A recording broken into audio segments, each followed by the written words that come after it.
Morning, everyone.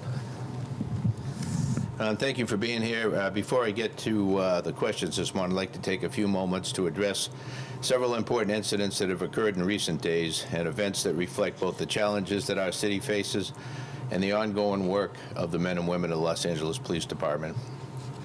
Very sad news, first of all. On behalf of the entire department, I want to extend our sincere condolences to the Baldwin Park Police Department and the family of the officer who tragically was killed in the line of duty over the weekend. The loss of any officer is felt throughout the law enforcement community, and we wish the injured officer, his partner, a speedy and full recovery. We honor their service, their sacrifice, and stand in solidarity with their department at this difficult time. I had the opportunity over the weekend to meet his family, and just very, very touching time, and to see what they're going through and what their next week will look like. Very, very difficult to imagine the position they're in, but a lot of support. Community members have come forward and been very, very supportive of the department and the family, and throughout the nation, everybody looks to Baldwin Park with a heavy heart. On a separate issue, shooting by a security guard at North Hollywood Metro Station. This past Saturday evening, 2 contract security guards working at the North Hollywood Metro Station were stabbed by a suspect. One of the guards shot the suspect. The suspect remains in the hospital. Both of the security officers received medical treatment for their stab wounds. Robbery homicide is the lead on the case, and we'll release more information on that case as it becomes available to us.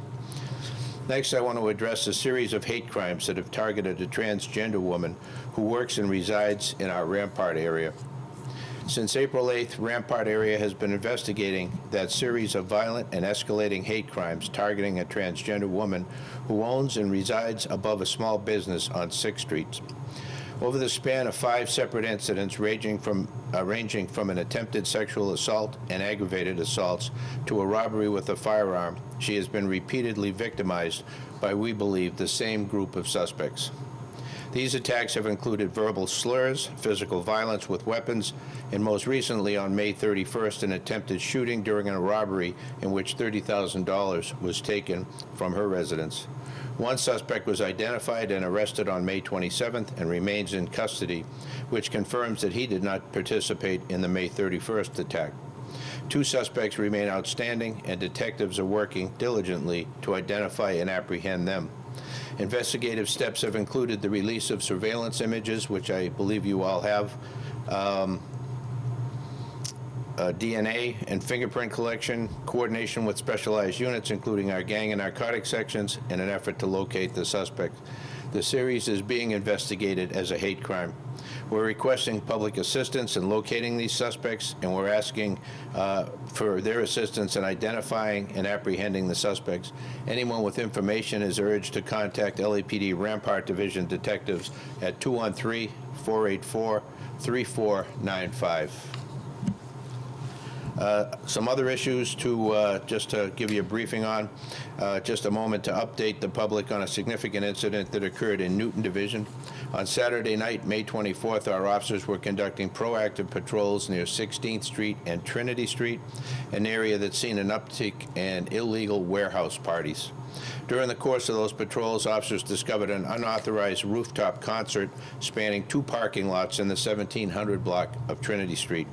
This event was promoted on social media and drew a large crowd, all without the property owner's permission.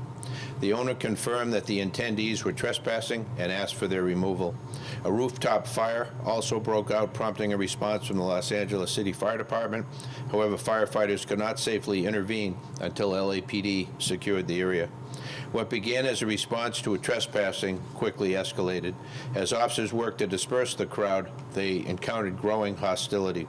Fireworks were launched at our LAPD helicopter, and officers on the ground were struck by various projectiles. In response to the escalating violence, officers declared an unlawful assembly and deployed less lethal munitions in order to restore control of the environment. During the course of this incident, 4 LAPD officers were injured during the confrontation. In addition to those injuries, the incident resulted in significant property damage. Vandals damaged 4 MTA rail cars, an LAPD patrol vehicle, and local businesses throughout the whole area. I don't know that I've seen a disturbance like this with this many people involved that did so much damage, particularly with spray paint. Traffic and rail service along Washington Boulevard were disrupted, impacting residents, commuters, and certainly small businesses in the area. So I want to be very clear on this. The Los Angeles Police Department will not tolerate lawless gatherings that endanger public safety, damage property, and threaten the well-being of our officers and our communities. We're actively investigating this incident and working to identify those involved in acts of violence and vandalism. This type of reckless behavior has no place in this city. We remain committed to protecting our neighborhoods and holding individuals accountable for their actions. We're working closely with DA Hochman and his team as well to prosecute these individuals, particularly those involved in violent behavior, to the fullest extent possible.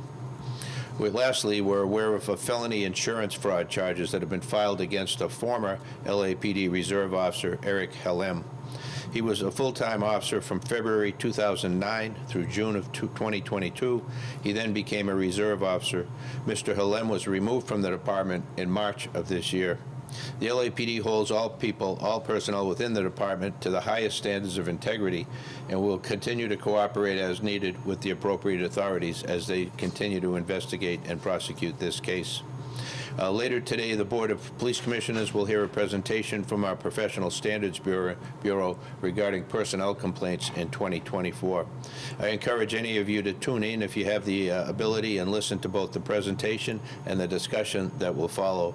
The data reflects notable trends with increases in some categories and decreases in others, and provides important insight in how we're continuing to uphold accountability and transparent within the department.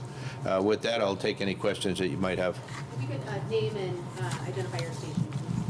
Mario Ramirez, Fox 11. Can you talk more about, as far as the hate crimes, the suspect who was taken into custody, how did that happen, and what kind of charges are they facing? Yeah, I don't have the specifics on that particular individual. As I mentioned, the types of crimes, ran the gamut, all violent crimes, a sexual assault, a shooting, a robbery, a number of robberies. So the incidents that have occurred, very, very serious. I'll find out more and get back to you on this particular individual. I don't have that, separating that from the other incidents. Hey, Chief, I had heard something that maybe the victim thought that the police needed to do more to protect her. Right. What are your thoughts on that? Yeah, thank you. I think certainly anybody who is a victim of a crime certainly feels that they would like to see more being done, particularly those that are involved in a series of crimes, as this individual has. And our heart goes out to her for what she's been through with 5 incidents in the course of roughly a month. Where we take these crimes very seriously. We have a lot of resources focused on taking these individuals into custody and holding them accountable for what they've done. Certainly, I can understand anybody who is either a victim of a crime or aware of crimes like these, particularly hate crimes, all the more egregious, that they would want to see more being done. But we have a lot of resources dedicated to this and are taking it very seriously. Do you believe there might be more victims out there? Oh, there could well be more victims. We don't know that at this time. This case has been focused on this one individual who came forward.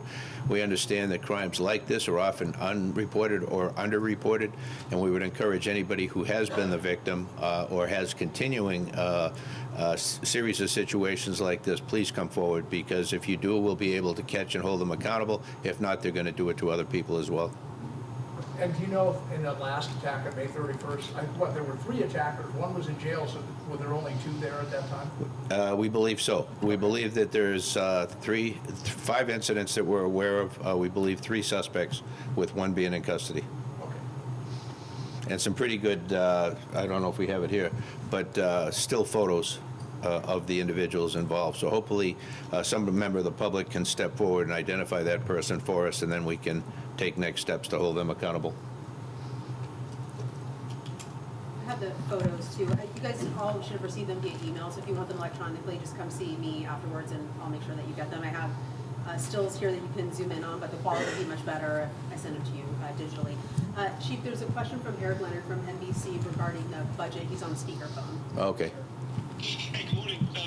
Now that the council has made its amendments, do you have a better understanding of what that's going to look like for the department in the next couple of years between reductions in recruitment and hiring and some of the professional staff impacts? I remember one of the council members at the budget hearing was saying, where's the strategic plan? And obviously, I think you said you had to see what the numbers were going to be before you could really go down that road. And then secondly, the council restored a number of positions in some budget amendments, but it appeared to me that none of those were in the forensics areas where a lot of members of the department were warning the cuts could have very quick real-life consequences. All right, thank you for those questions, Eric. When the proposed budget came out initially, we were looking at losing 403 civilian professional staff. In working with the council, we were able to get that number down to 248 that we would potentially be losing. We haven't given up the fight yet. We're going to continue until the last moment. We're working with members of the council, working with the mayor's office to try and be able to come up with alternatives to laying those individuals off, because we don't have anybody in this department, as lean as we are, that we can do without and not have a major impact on public safety. So for us, job one is critically to reevaluate where we are in relation from a city standpoint to releasing any of the civilian professional staff that we have. We were able to keep some of those in the first go-around, people who had certifications that we couldn't have anybody else come in and substitute for them, and primarily focused on members of our crime lab, DNA analysis, fingerprint technicians, our electronics folks, people who have particular specific and specialized skills and certifications. We're able to keep many of those, at least for the moment, and we're hopeful that that will continue on that way. As far as the 248 people that are still in jeopardy, if you will, many of those people have jobs that a police officer or anyone else can't come in and step into. They have levels of expertise from many years of being senior records clerks, members of our cadre of records and identification section who do vehicle processing and vehicle information processing unit and others like that. Without them doing the great job that they do, our folks would be tied up in the from the field much longer than is already the case, as lean as we are. So our plea to the city is to save those jobs. Those are critical to our ability to be able to protect everybody. We're hopeful as we move forward we can find ways to be able to make this happen. I know we have the support of most of the council and certainly the mayor. So as we move forward, I try and be as optimistic as I can that we'll be in as good a shape as we can given the financial constraints that we're working under. Was there a second part to that I missed, Eric?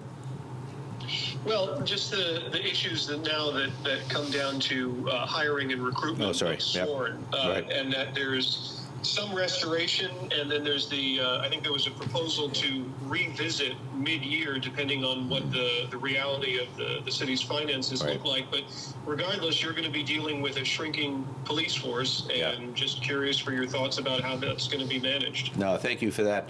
Certainly, we are understaffed in a way that is of critical concern, particularly with the major events we have coming in the next few years to Los Angeles. On an average year, and looking at next year, our the idea of where we're going to be, we're potentially going to lose 530 people to retirement and other reasons that they might leave pre-retirement. And in looking at 530, in the proposed budget, we were going to hire 480. That was reduced to 240.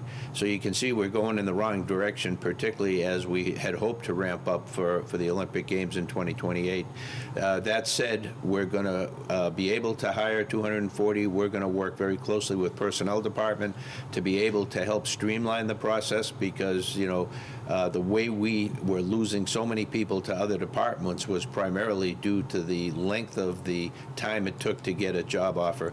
So we're working with the new general manager who's taken over that role to be able to help streamline the process, take kind of a reassessment of how we're doing the business of hiring new police officers, and to be competitive with other departments as far as time goes.